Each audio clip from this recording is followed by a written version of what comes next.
Thank you. Hindi na naman tayo nakalis ngayon. Pwede naman tayo umalis eh, pero medyo nakakatamad lang kasi umuulan eh. Buti na lang, di tayo umalis ngayon, no?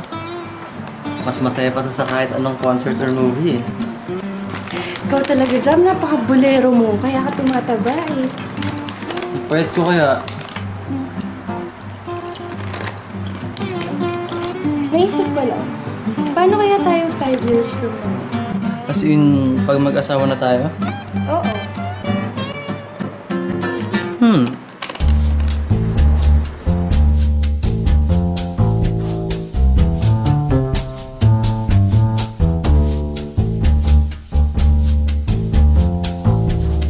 Babe?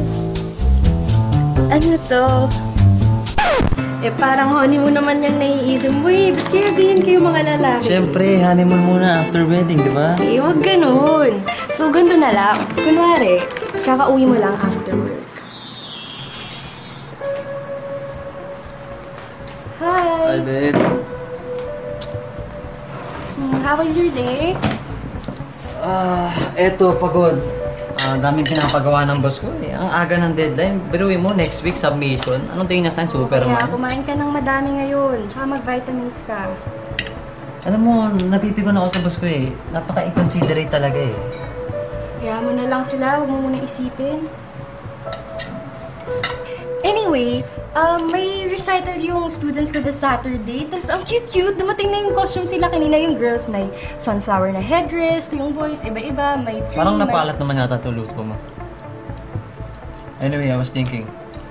Tingin mo ba, i-approach ko yung boss ko? Kasi may favoritism talaga Anong siya sabi eh. mo?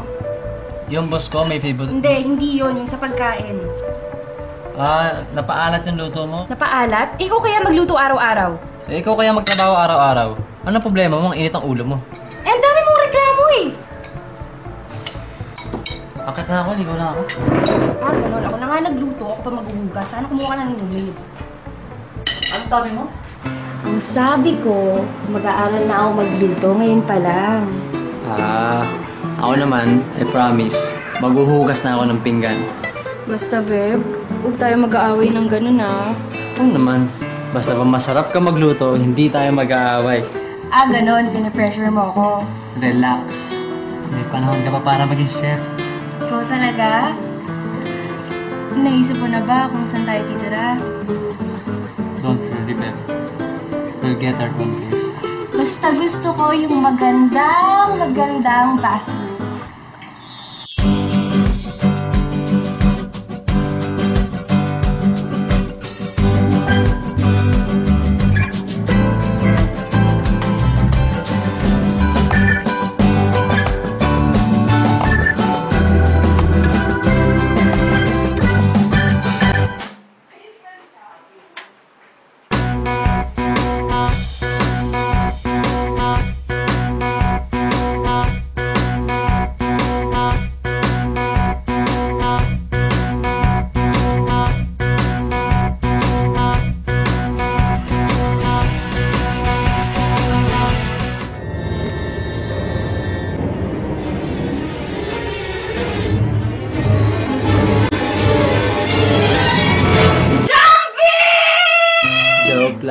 Gino-joke lang kita.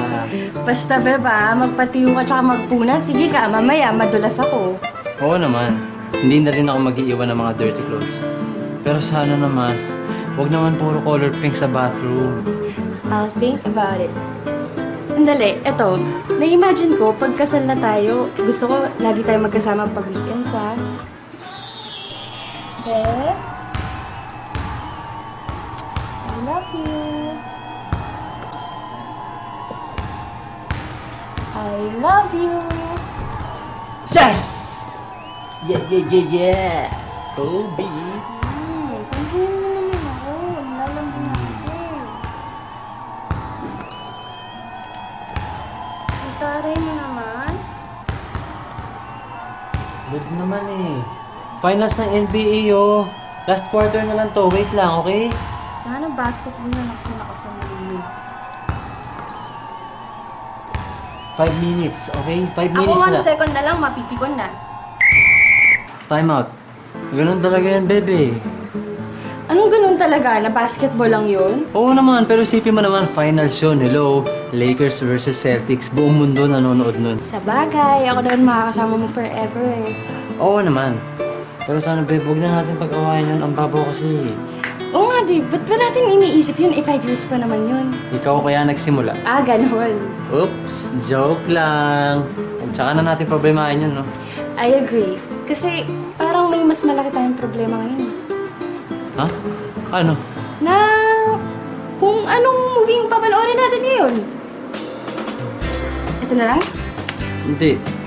Ano to? Love story? Action? Ito na lang love story. Gusto ko to eh. Ito na lang. Ito na lang, comedy. Kakain na lang ako. Ito na. Pili ka, dali. Sige, ikaw pumili. Pili Akin ka na TV. Hindi, pili ka. Sige. Sige, pili ako. Ito na lang sa akin. Pinili mo na yan? Ah. Final answer? Ah. Basta pink yung CR, ha? Basta akin yung TV. Sige na nga, yun na lang. Yee! Play mo na dyan. Saksak na! Baka na.